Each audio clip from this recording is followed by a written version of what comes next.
विजयनगर को नष्ट होने से कोई नहीं रोक सकता, कोई भी नहीं।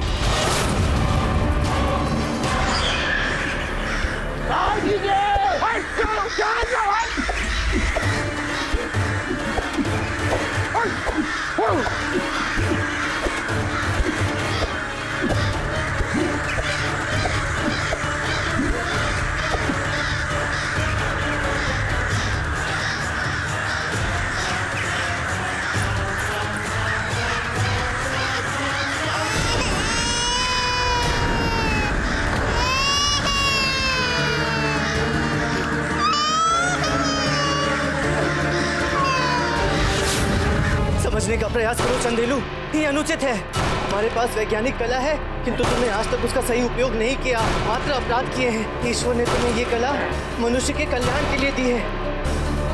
अब भी समय है, सचेत हो जाओ। मैं महाराज से तुम्हें दंड मुक्त करवा सकता हूँ।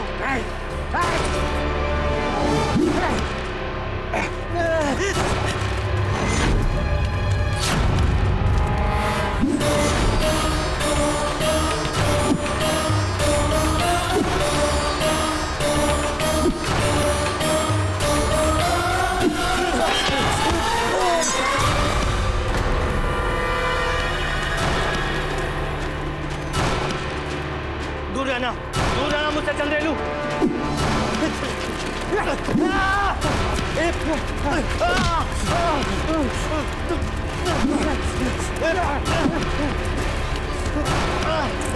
नहीं, तुम मेरी योजना विफल नहीं कर सकते। सर्वप्रथम तुम्हें ही मरना होगा। जय मां काली।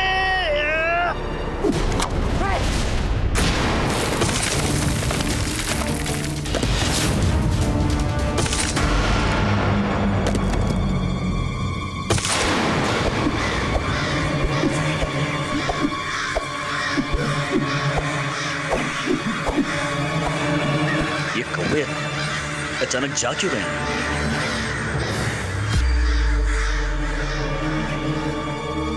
चलो चलो चलिए महाराज, चलो चलो चलो चलो।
यज्ञ भी समाप्त हो गया और कौवों का आक्रमण भी, परंतु पंडित रामकृष्ण की कोई सूचना प्राप्त नहीं हो रही। समझ में नहीं आ रहा है वो गए कहाँ। मंत्रीवर,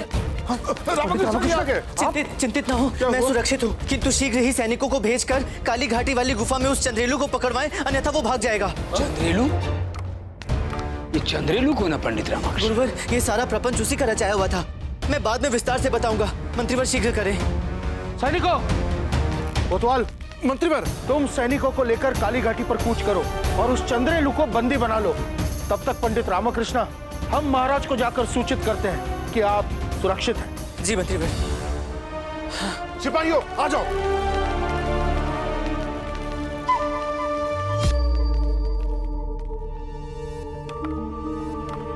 बहुत सही समय पर अदृश्य हो गए पंडित रामकृष्ण।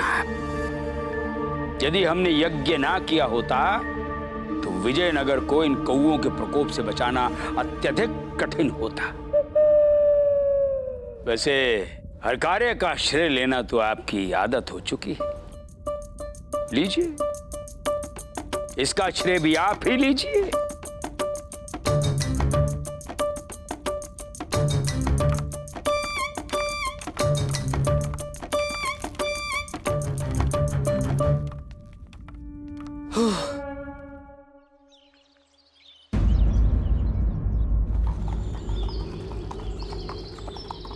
अकलमान, जाओ, आ गई तेरी मंजिल। अब तेरा काम तमाम और हमारा काम शुरू।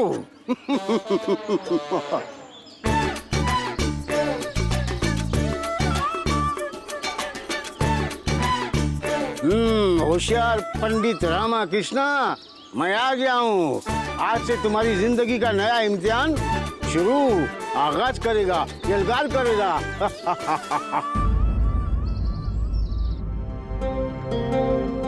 आज एक बार फिर तुम्हारी कृपा से मेरा परिवार और पूरा विजयनगर सुरक्षित है माँ। बस ऐसी ही अपनी कृपा हम पर बनाए रखना। माँ शारदा, गुंडप्पा, ये लो प्रसाद।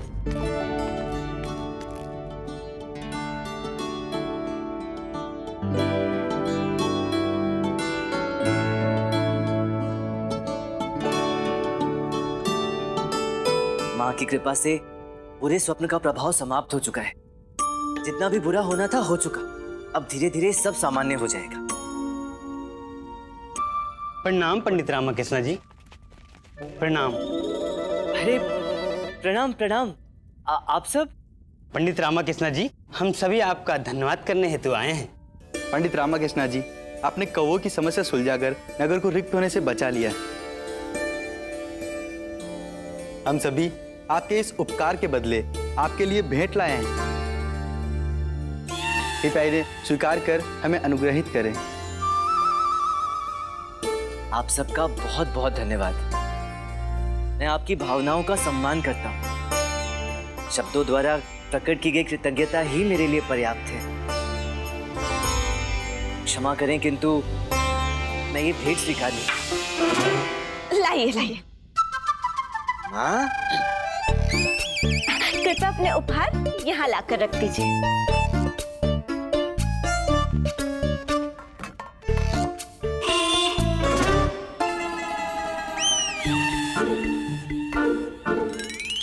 अब हमें जाने की अनुमति दीजिए पंडित रामकृष्ण जी। जी धन्यवाद। हाँ,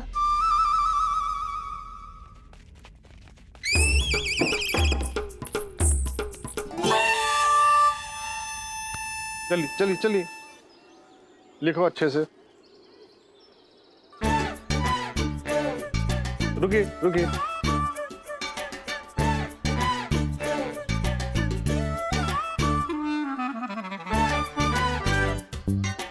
अरे बिना सीमा शुल्क दिए विजयनगर में कहाँ घुसे जा रहे हैं आप? कौन है आप? जनाब, हम मुसाफिर हैं।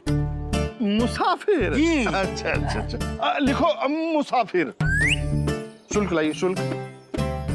कैसा शुल्क, कैसा मूल्य? तो आज ये क्या वाद विवाद हो रहा है? आचार्य देखिए, ये बिना सीमा शुल्क दिए विजयनगर में घुसे चले जा रहे हैं। परदेसी लगते। हम बगदाद से आए हैं। जनाब, आप बहुत शातिर लगते हो। शातिर अर्थात मुझे ऐसा प्रतीत होता है कि ये महोदय आपकी असलियत पहचान गए। संभल कर रहिए। शातिर के माने जो भी हो, हम जो हैं वो हैं। हम विजयनगर के राजगुरु तथाचार्य हैं। आपने शुल्क क्यों नहीं दिया? बताइए। कोतवाल, इसकी वेशभूषा देखो। ये वेशभूषा से दूल्हे जैसा दिखता है। हाँ, ऐसा प्रतीत होता है कि विजयनगर में विवाह करने आया है। हाँ, मुझे भी ऐसे लगती। आप पता कीजिए। हाँ, हम पूछते हैं। अच्छा ये बताइए, आप विजयनगर में विवाह करने आए हैं? वाह वाह। वाह वाह नहीं, विवाह। विजयनगर में विवाह करने आए हैं।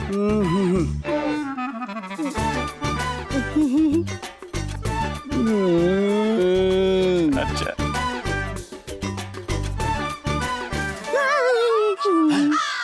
सौदामिनी देवी, ये सौदामिनी देवी से विवाह करने आया है। नहीं गुरुजी, ये महोदय सौदामिनी देवी से विवाह करने नहीं आए हैं। हम समझ गए, इनके यहाँ पे विवाह होने का संकेत होता है ऐसा। हम निकाह के वास्ते बेगम की तलाश करती और उसी के लिए विजयनगर आई। आप चिंतित मत होइए जी, आपका विवाह विजयनगर में अवश्य होगा। तुम आदमी बहुत समझदार लगती। वो तो हम हैं। हाँ, अभी जरा कौन है वीरानगी में आएगी हमारे साथ? आइए। कौन है वीरांगी में? आई जनाब, आइए जनाब। अरे रुको, हमें बुलाया है, कौन आए वीरानगी में? खड़े रहो। जी गुरुजी। जाइए। गधे। अच्छा आइए। हमारे यहाँ तो इसे एकांत कहते हैं। अच्छा बोलिए, क्या कहना चाहते हैं आप? जनाब छोड़िए उसे, आप हमारा काम का बात सुनेगी। विजयनगर में दाखिले का शुल्क लगता है। विजयनगर में विवाह निकाह करने के लिए भी शुल्क देगी? कोतवाल है, विजयनगर में प्रवेश करने का शुल्क लिया है। अच्छा। विजयनगर में विवाह पर शुल्क नहीं लगता है। अच्छा, तो फिर आप क्यों शुल्क मांगती? हम कहाँ मांगती, वो तो हम आपके लिए वधू अर्थात आपके विवाह में आपकी सहायता करेंगे। कोतवाल जो है ये आपकी सहायता नहीं कर सकता है, हम आपकी सहायता कर सकती, हम आपकी सहायता करेंगे। शुक्रान शुक्रान। अब यही बात हम कोतवाल के मुझे सुनेगी, फिर हमको सुकून मिल जाएगी। अभी हम जाकर उससे थोड़ा गुफ्तगू करके आती। क्या करती? अभी आपका बातचीत करके आती। अच्छा गुफ्तगू, बातचीत। जनाब कोतवाल, हमारे दाखिले की रकम शुल्क राजगुरु देगी। राजगुरु क्यों देगी? वो देगी खुलूस मोहब्बत, पूछो देगी। अभी भी अंता। अच्छा ठीक है, अब आप विजयनगर में प्रवेश कर सकते हैं। शुक्रिया, ममनून, मशकूर। ममनून। आप मेरा नाम नहीं पूछेगी? नाम? अरे अभी तो बताया आपने, मुसाफिर उसने लिखा है ना। मुसाफिर हमारा नाम नहीं है, हमारा असली नाम नहीं है। तो फिर क्या नाम है आपका? हमारा नाम बाद में बताऊंगा। देखिए, नहीं, बाद में नहीं, अभी बताना पड़ेगा। यहाँ विजयनगर में प्रवेश करने वाले हर व्यक्ति का संपूर्ण लेखा जोखा उस पुस्तिका में अंकित होता है, वो राजकीय नियम है। तो हम कहाँ मना कर रहे हैं? बता तो रहे हैं। तुम बताइए। बाद में बताऊंगा। अब फिर बाद में बताऊंगा। देखिए जो है अभी बताना होगा। यही तो हमारा नाम है, बाद में बताऊंगा। नाम बाद में बताऊंगा? अरे ये कैसा नाम है भाई, बड़ा ही विचित्र नाम है। हम भी तो अजीबो गरीब है। आप गरीब आप उपहास कर रहे हैं। शुक्रान, हम जाती दाखिला लेती हम। बड़ा अजीब। वो काटो और लिखो, बाद में बताऊंगा। कभी कहती है गुफ्तगू, कभी कहती है कौन आए वीरानगी। अरे आचार्य, वो जितना विचित्र मनुष्य था उतना ही विचित्र उसका नाम था। अच्छा अब वो सब छोड़िए, लाइए चांदी का मुद्रा दीजिए। अरे चांदी की मुद्रा। चांदी की मुद्रा हम क्यों दे? अरे आपने तो संकेत दिया था सीमा शुल्क के लिए। हमने कब संकेत किया? अरे अभी किया था। धनी मनी देखो, गुरुजी ने दिया था ना। हाँ, संकेत दिया था, हमने देखा था, हमने भी देखा था। देखा था इन्होंने। हमने संकेत दिया था। हाँ दिया था। अरे वो हमें मूर्ख बना गया। अरे पकड़ो से। अरे हमें मूर्ख बना गया। पकड़ो, देखो कहाँ गया वो। पकड़ो से। वो बाद में बताऊंगा कहाँ गया।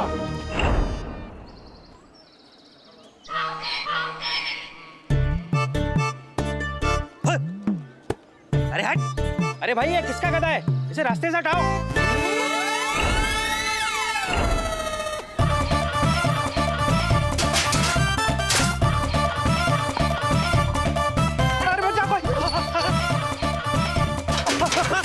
अरे मुझे बचाओ।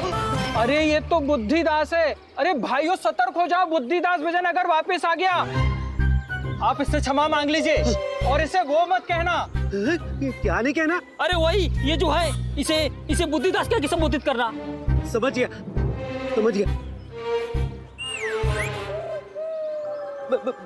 बुद्धिदास जी मुझे क्षमा कर दो, मुझसे त्रुटि हो गई। बुद्धिदास जी ने मुझे क्षमा कर दिया। चलो आ जाओ। हाँ। आ जाओ जल्दी से। क्षमा कर दिया, बुद्धिदास जी ने क्षमा कर दिया।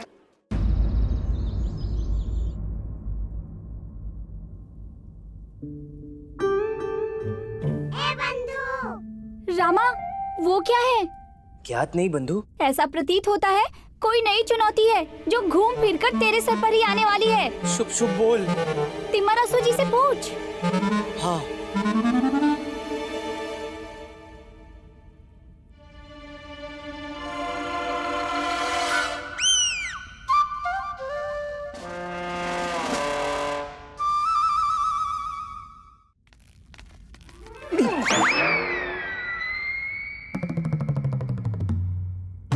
क्या है? क्या है? जाइए। खड़े रहिए। तो खड़े तो हैं। खड़े तो हैं। बड़े आए हमसे मुद्राएं मांगने वाली। मुद्राएं दो, मूर्ख।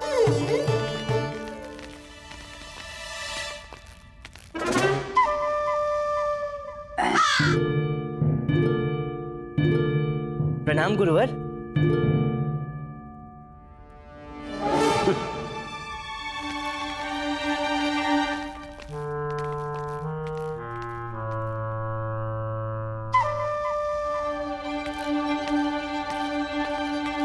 प्रणाम कोतवाल जी। गुरुवर और कोतवाल जी को क्या? क्या है? घूर घूर कर क्या देख रहे हैं? नेत्र नीचे कीजिए। महाराज कृष्णदेव राय की, महाराज कृष्णदेव राय की, महाराज कृष्णदेव राय की, महाराज कृष्णदेव राय की, महाराज कृष्णदेव राय की।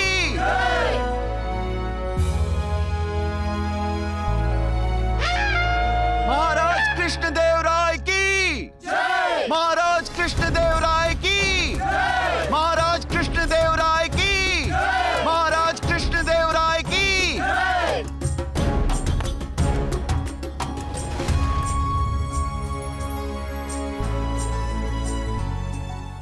पंडित रामकृष्ण, जी महाराज। आपको दिग्गज का पद प्राप्त किए 6 माह होने को है। जी महाराज। आपको तो ज्ञात होगा दिग्गज का पद प्राप्त करने के पश्चात उस व्यक्ति को 6 माह के भीतर भीतर प्रख्यात भारतीय ग्रंथों एवं रचनाओं का प्रचलित भाषा में अनुवाद करना होता है।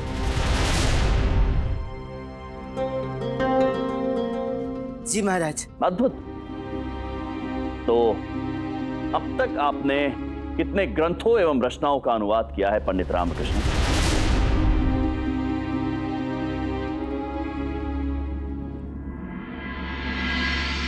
प्रश्न इतना कठिन नहीं है पंडित रामकृष्ण। उत्तर है एक भी नहीं। ये फंसा पंडित रामकृष्ण।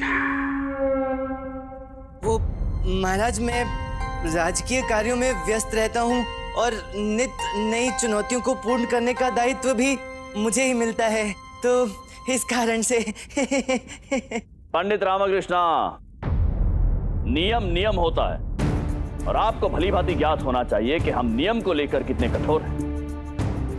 ज्ञात है महाराज, बहुत कठोर है। यदि ज्ञात है तो अब तक अनुवाद का कार्य आरंभ क्यों नहीं हुआ है पंडित रामकृष्ण? 5 माह पूर्ण हो चुके हैं आपके अष्टदिग्गज के पद पर, अर्थात अब केवल 1 माह शेष है। आपका कार्य अब तक आरंभ नहीं हुआ है। अनुवाद का कार्य कब आरंभ करना चाहेंगे आप? समय अवधि पूर्ण होने के पश्चात? बोलिए बोलिए बोलिए पंडित रामकृष्ण। जी महाराज। जी नहीं महाराज, आप चिंतित ना हो। मैं 1 माह में ग्रंथों को अनुवाद करने का कार्य पूर्ण करने का प्रयास करूंगा। अद्भुत पंडित रामकृष्ण, हमें आपसे ऐसी ही आशा थी। अब तो प्रयास ही कर सकता हूँ महाराज, क्योंकि 1 माह में ग्रंथों का अनुवाद करना मुझे तो असंभव प्रतीत हो रहा है।